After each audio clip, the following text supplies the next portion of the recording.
नमस्कार दोस्तों, exam preparation में एक बार फिर से आप सभी का स्वागत है। UPPSC RO topic wise previous year question series में आज हम लोग सॉल्व करेंगे साइंस के क्वेश्चन। इससे पहले साइंस के और भी क्वेश्चन आ चुके हैं, इंग्लिश में भी और हिंदी में भी, तो आप वो भी क्लास मिस ना करें।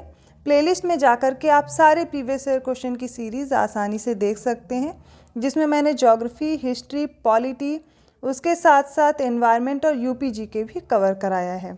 तो चलिए स्टार्ट करते हैं। देखिए, इस क्लास के साथ साथ आपको, यदि आप यूपीपीसीएस 2024 के लिए एपीएस और साथ में आरओ की प्रिपरेशन कर रहे हैं, तो दोपहर 1 बजे डे वाइज सीरीज़ बिल्कुल भी मिस ना करें, जिसमें कंप्लीट जीएस आपको दी जा रही है। चलिए स्टार्ट करते हैं। अगला क्वेश्चन,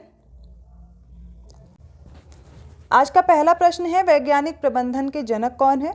ए है हेनरी फेयोल, बी है एल्टन मायो, सी है चेस्टन बर्नार्ड या फिर डी है एफ.डब्ल्यू. टेलर। तो याद कर लीजिए, वैज्ञानिक प्रबंधन के जनक है एफ.डब्ल्यू. टेलर।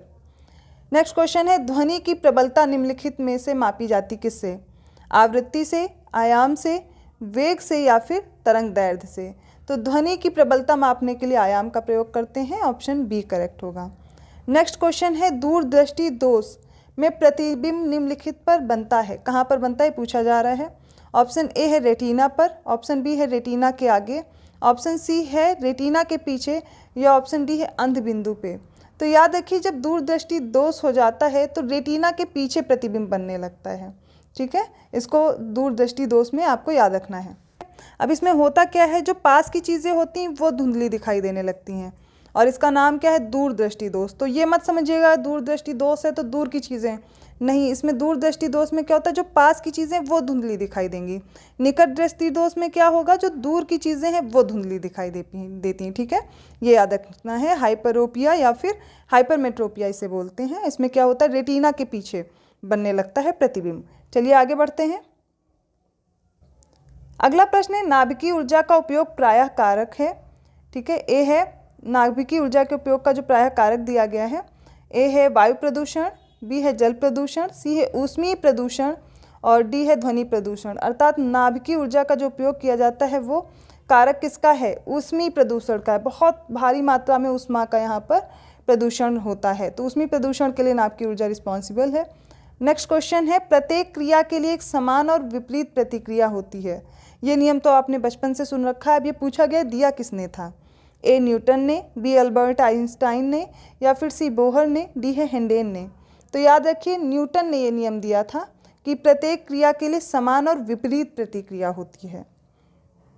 नेक्स्ट क्वेश्चन है, निम्नलिखित में किसके लिए माध्यम की आवश्यकता नहीं होती, मीडियम नहीं चाहिए होता है? ए है विकिरण, बी है संवहन, सी है चालन, डी है इनमें से कोई नहीं। तो देखिए, जो विकिरण है, रेडिएशन है, इसके लिए किसी भी माध्यम की आवश्यकता नहीं होती, ऑप्शन ए करेक्ट होगा।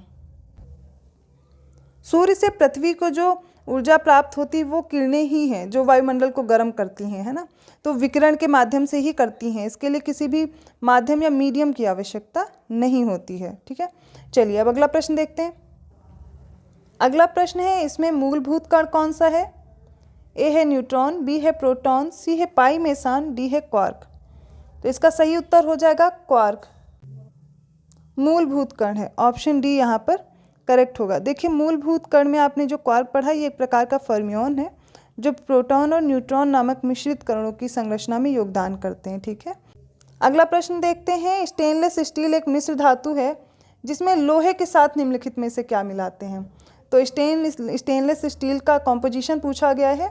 ऑप्शन ए है जस्ता, ऑप्शन बी है क्रोमियम, ऑप्शन सी है टिन या फिर तांबा। तो देखिए, जो स्टेनलेस स्टील है इसमें आयरन के साथ क्रोमियम मिलाया जाता है, बी क्रोमियम हो जाएगा ऑप्शन।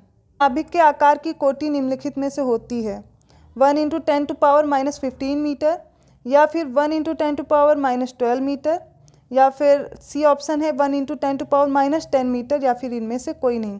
तो नाभिक के अंदर की जो कोटि है वो 1 × 10⁻15 मीटर होती है, याद कर लीजिए, ऑप्शन ए करेक्ट है। निम्नलिखित में से कौन कांच को गहरा नीला रंग प्रदान करता है? ऑप्शन ए है कोबाल्ट ऑक्साइड, ऑप्शन बी है क्यूप्रिक ऑक्साइड, सी है फेरिक ऑक्साइड या फिर डी है निकल ऑक्साइड। तो कांच को गहरा नीला रंग देने के लिए कोबाल्ट ऑक्साइड का प्रयोग किया जाता है। अगला प्रश्न है, इनमें से कौन सा विषाणु जनित रोग नहीं है? ए है खसरा, बी है रेबीज, सी है पोलियो, डी है क्षय रोग। देखिए साइंस की क्लास में मैंने सारी डिजीजेस कंप्लीट करा दी हैं, वो चाहे डेफिशिएंसी वाली हों या फिर किसी भी कॉजिंग एजेंट से हुई हों, जो इसमें इन्फेक्शियस और नॉन इन्फेक्शियस, संक्रामक और गैर संक्रामक सारे हैं। देखिए खसरा, रेबीज़ और पोलियो ये तीनों की तीनों वायरस से होने वाली डिजीज़ हैं। क्षय रोग बैक्टीरिया से होता है, इसको ट्यूबरकुलोसिस बोलते हैं और इसका कॉजिंग एजेंट है माइकोबैक्टीरियम ट्यूबरकुलोसिस। तो क्षय रोग इसका सही उत्तर हो जाएगा ऑप्शन डी। बाकी सारे क्या हैं, विषाणु जनित रोग हैं। नेक्स्ट क्वेश्चन है, निम्नलिखित में से कौन सा एक विटामिन सूर्य के प्रकाश की उपस्थिति में त्वचा में बनता है? Vitamin A, vitamin D, vitamin के या फिर विटामिन ई। तो देखिए इसमें याद रखिए जो विटामिन डी है कैल्सीफेरॉल, ये क्या होता है, सूर्य के प्रकाश की उपस्थिति में बनता है बॉडी में। तो विटामिन डी आपको याद रखना है। विटामिन ए, ठीक है, और विटामिन के, विटामिन ई ये दिए गए हैं। इनके आप साइंटिफिक नेम कमेंट कीजिए क्योंकि ये क्लास ऑलरेडी हो चुकी है। अगर आपने नहीं देखा है तो इनको ज़रूर देखिए। चलिए आगे बढ़ते हैं। अगला प्रश्न है, विद्युत चुंबकीय प्रेरण पर आधारित युक्ति है। ए है धारामापी, बी है विभवमापी, सी है डायनेमो या फिर डी है विद्युत मोटर। तो विद्युत चुंबकीय प्रेरण पर आधारित जो युक्ति है उसको बोलते हैं डायनेमो। क्या बोलते हैं? डायनेमो। अगला प्रश्न है, ताप के निम्नलिखित में से किस पैमाने में ऋणात्मक मान नहीं होता है? ए है सेल्सियस, बी है फ़ारेनहाइट, सी है केल्विन या फिर र्यूमर। ठीक है, किसमें नेगेटिव मान नहीं होता है? देखिए सेल्सियस, फ़ारेनहाइट और र्यूमर में होता है, केल्विन में नहीं होता है। केल्विन में ऋणात्मक या नेगेटिव मान नहीं होता। ऑप्शन सी करेक्ट होगा, राइट। अगला प्रश्न है, दो समान द्रव्यमान की वस्तुओं की गतिज ऊर्जाओं का अनुपात 4:9 है, तो उनके वेगों का अनुपात पूछा गया है। ठीक है, इसमें ऑप्शन ए दिया गया है 4:9, बी दिया गया 2:3, सी दिया गया है 16:81 और डी दिया गया है √2:√3। आपको द्रव्यमान दिया गया है, एक का 4 दिया गया, एक का 9। m1 और m2 आपको पता हो गया 4 किलोग्राम और m2 हो गया 9 किलोग्राम। अब इसमें पूछा गया वेग की उनके वेगों का अनुपात। ऊर्जा है, काइनेटिक एनर्जी निकालेंगे, उसका फॉर्मूला होता है 12 mv²। ठीक है, कि काइनेटिक एनर्जी का फॉर्मूला होता है 1/2 mv²। ठीक है, अब इसी को रख लेंगे, दोनों का हमें निकालना है। तो इधर रखेंगे 1/2 m1 v1 का स्क्वायर इक्वल टू में कर दीजिए m2 v2 का स्क्वायर। ठीक है, इतना समझ में आया, 12 m2 v2 का स्क्वायर। अब यहाँ पे जो कट रहा है उसको काट दीजिए। ठीक है, अब बचा m1 v1 का स्क्वायर और इक्वल टू m2 v2 का स्क्वायर। अब इसको निकालेंगे कैसे? हमें निकालना है v1 v2, ठीक है, स्क्वायर में दिए गए हैं, और m1 m2 कर लीजिए, m1/m2। हमें दिया गया पहला मास और दूसरा मास दिया गया है, ऊपर दिया गया 4 और 9, स्क्वायर में है ये, बस सॉल्व कर लीजिए, क्या हो जाएगा 2:9। आ गया ना आंसर? तो यही इसका सही उत्तर हो जाएगा 2:3। अगला प्रश्न है, ऊष्मा की इकाई निम्नलिखित में से कौन नहीं है?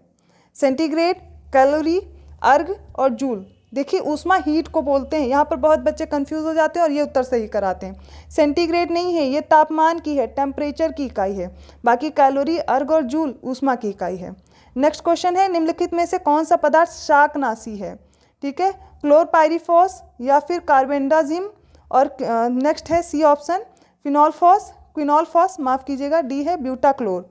तो इसमें जो ब्यूटाक्लोर है ये शाकनाशी नहीं है, बाकी सारे शाकनाशी हैं, इनको आपको लर्न करना है। निम्नलिखित में से कौन सा युग्म सही सुमेलित नहीं है?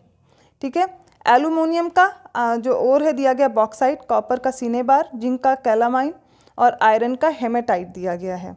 ठीक है, तो इसमें जो कॉपर है ये सही सुमेलित नहीं है, यही रॉन्ग हो जाएगा।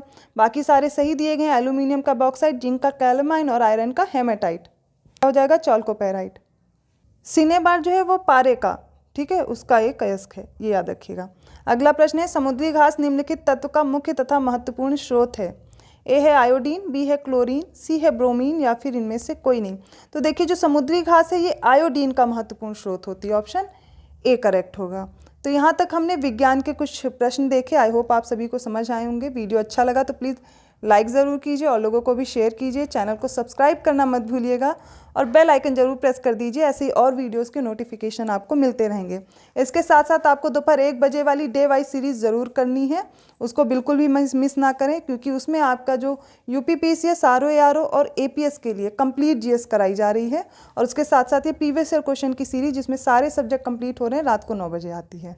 तो मिलते हैं और क्वेश्चन के साथ नेक्स्ट वीडियो में, तब तक के लिए धन्यवाद।